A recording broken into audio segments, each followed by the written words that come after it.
Over the past few weeks, I've been testing the Suunto Vertical 2. The watch starts at $599, is mainly aimed at outdoor athletes and, as is typical for Suunto, comes packed with a wide range of sports and training features.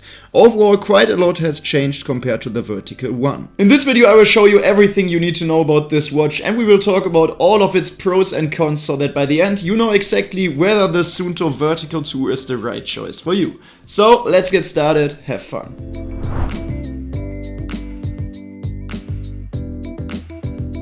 The biggest new feature of the Vertical 2 is the display. The Vertical 1 still used a transflective MIP display, which is sadly becoming more and more rare in sports watches nowadays. The Vertical 2 now, like almost all other watches, uses an AMOLED display. This means it definitely is much brighter and more colorful than the MIP display of the Vertical 1, something you will especially notice indoors. At 1.5 inches it's slightly larger as well, and the 466x466 pixel resolution is also a clear improvement. However, the predecessor also had a solar panel option, which unfortunately isn't possible with AMOLED technology at the moment. And because of that, the Vertical 2's battery life has become a bit worse compared to the Vertical 1, but more on that later. In terms of shape, the watch has barely changed. It still has a 49mm case diameter, is 13.6mm thick and weighs 87 grams. That makes it quite a chunky watch, perhaps not ideal for smaller wrists. The case is still mostly plastic, but the bezel is stainless steel. There is also a titanium version where the bezel is made of titanium, increasing the price by another $100. In both versions, the display is protected by a sapphire glass. Overall, the watch is very robust and water resistant up to 100 meters. A completely new feature is the built-in LED flashlight, further emphasizing its status as an outdoor watch. We've seen this feature in recent years, especially from many Garmin watches and, for example, the Amazfit T-Rex 3 Pro. For Suunto, however, this is the first time the flashlight has been included, and I can't stress enough how useful I find it. So I'm really happy to finally see it here on the Vertical 2.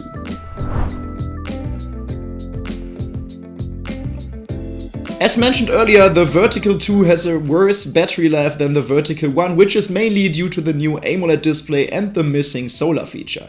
But don't worry, the endurance of the Vertical 2 is still very solid. In everyday use, the watch now lasts up to 20 days compared to 30 days on the Vertical 1. In standby mode it can last up to 40 days, and during outdoor activities using multiband GNSS it can go for up to 65 hours. As usual with Suunto, there are 4 different battery modes for your workouts, which is Performance, Endurance, Ultra and Tour. These mainly differ in the GPS recording rate, so how often your GPS position is tracked and which sensors and measurements are active. In the most power-saving Tour mode, the watch now lasts up to 250 hours, only half as long as the Vertical 1, but still more than enough for most users. In my experience, Suunto's battery life claims are quite accurate. During a workout using multiband GPS, the Vertical 2 loses about 1–2% of battery per hour, which would roughly add up to the claimed 65 hours. I had to charge the watch for the first time after 14 days, so I didn't quite reach the specified 20 days, but that was mainly because I used the watch very intensively during my testing phase, so I think with normal usage you can expect somewhere between 14 and 20 days. A really nice update is the new charging connector, because on the Vertical 1 it wasn't designed very well, it often slipped off and sometimes the watch didn't charge at all. That's now been redesigned for the Vertical 2, and with the new charger it works much more reliably. When it comes to sports and training features, not much has changed with the Vertical 2 compared to its predecessor, but to be fair, there wasn't much that needed improvement here anyway. However, there was room for improvement when it came to the chip inside. In my review of the Vertical 1, I noted that the watch felt quite slow. That has now changed luckily. The Vertical 2 is noticeably faster and much smoother to operate than its predecessor. In training mode we still have access to over 80 different sport modes, including open water swimming and triathlon. For running you of course get the classic features such as auto lap and auto pause. You can set up intervals and you can train based on heart rate zones or power zones. On that note, the watch can even measure running power in watts without any additional accessories. As usual, there are also the Suunto Plus features which help you to activate various add-ons, for example the burner mode, which shows you the ratio of burnt fats to carbohydrates, or Ghost Runner mode, which creates a ghost based on your initial pace that you can then compete against. After each workout you will see a summary of your key data, which is your average heart rate zones, elevation profile, calories burned, and so on. And in the app you can then view all of this in even more detail, so you have a detailed map, heart rate graphs, and much more. You can even replay your route live in the app.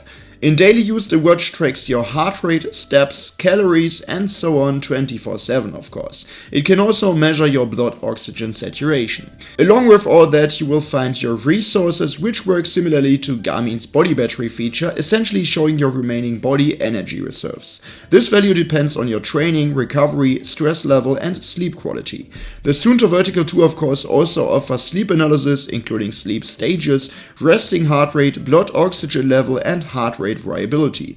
There is even a dedicated widget for this.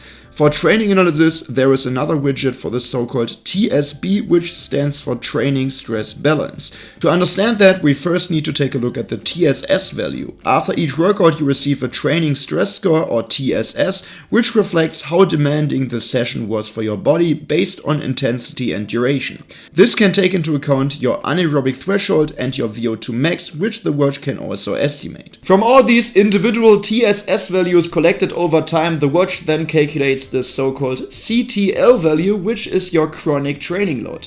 And I know that's a lot of terminology at once. Basically, CTL is the average of your TSS values and represents your overall training status. So if you train very hard every day for 30 days, your chronic load will become very high, potentially putting you in an overtraining state. The watch will then show you whether you're currently undertraining, training just right, or overtraining. And that brings us back to the aforementioned TSB value, your training stress balance, which represents the ratio of your chronic training load and your acute training load. If your chronic load, for example, is much higher than your short-term load, you will gradually lose fitness. If your acute load is too high, you might overtrain. The key here is to find the right balance. Suunto's training analysis tools are very sophisticated overall and match my personal impressions quite accurately. You will also find all of this health data with graphs, tables, data fields, and detailed stats inside the Suunto app. One downside I definitely have to mention is that you can't store music on the watch and listen to it offline, which is a bit odd because first of all the watch does have 32 GB of internal storage, but you can only use those for storing maps and not for storing music. And second, it's very odd because the Suunto Run, which is much more affordable, does have this feature. So I don't know why Suunto doesn't offer this with the more expensive Vertical 2. So you can control your music, but only if you have a paired smartphone, so you can't store music on the watch and then leave for a run without your smartphone. So this is a bit disappointing.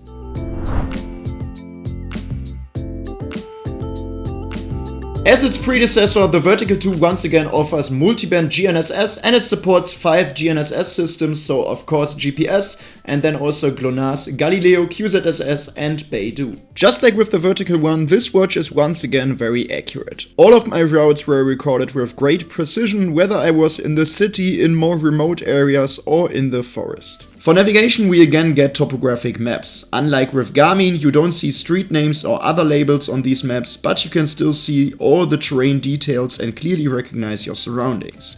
You can download maps via the app and choose from a wide variety of regions. The maps themselves are extremely useful, but navigation on the Vertical 2 is still somewhat limited. For example, you can use a back to start feature, which either reconstructs your route or simply draws a straight line back to your starting point, but the maps are still not routable, meaning you can't create new routes directly on the watch. However, you can plan your routes using the Suunto Route Planner or Komoot and then sync them to the watch for navigation. In that case, you will get turn-by-turn directions and everything else you need to follow your planned route. This works very well, but as mentioned, you can't create new routes directly on the watch itself. So if you ever get lost with the Suunto Vertical 2, your only options are to either follow the exact same route back or take a straight line back to your starting point.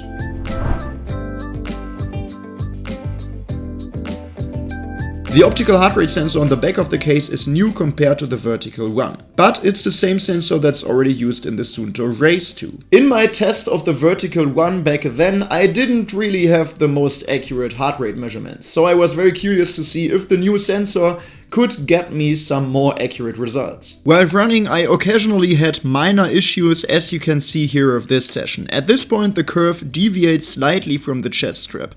Other runs on the other hand looked very good, but during this interval run the watch couldn't quite keep up with the rapid changes in heart rate. When it comes to strength training, things get quite interesting. In this particular session it actually looks like the most accurate measurement I've ever seen during weight training on all of my watches. The curve here matches the chest strap reading almost perfectly, and if every result looked like this one, you could easily do without the chest strap altogether. Unfortunately though, that's not the case. In all my other strength training sessions, the Vertical 2 couldn't match this result. Most of the time the curve, as with many other watches, was much flatter than that of the chest strap, and both average and maximum heart rates were significantly lower. Overall, based on my experience, the Vertical 2's heart rate accuracy is definitely better than that of the Vertical 1, but still not extremely precise.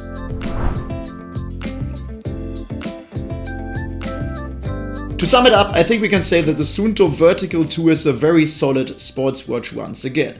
Same as in my review of the Vertical 1 back then, I think I can say the same thing about the Vertical 2 now, and that is that in my opinion it's best suited for those people that are just looking for a classic traditional sports watch with great training features, but can do without some fancy add-ons like a speaker, microphone or voice assistants. As usual for Suunto, the watch comes with tons of practical training features and very strong battery life, even if this doesn't quite match that of the Vertical 1.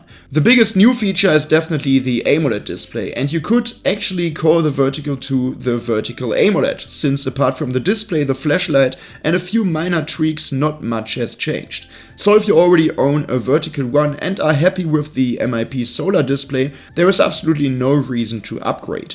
But if you don't have a Suunto yet and you are a fan of AMOLED displays, then the Vertical 2 could be a great choice for you. Alternatively, the Suunto Race 2 is also an excellent option, as it's overall very similar.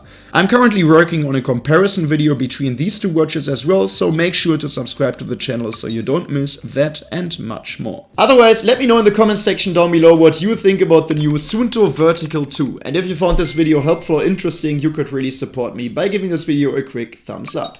But for now, thanks a lot for watching and see you in the next one.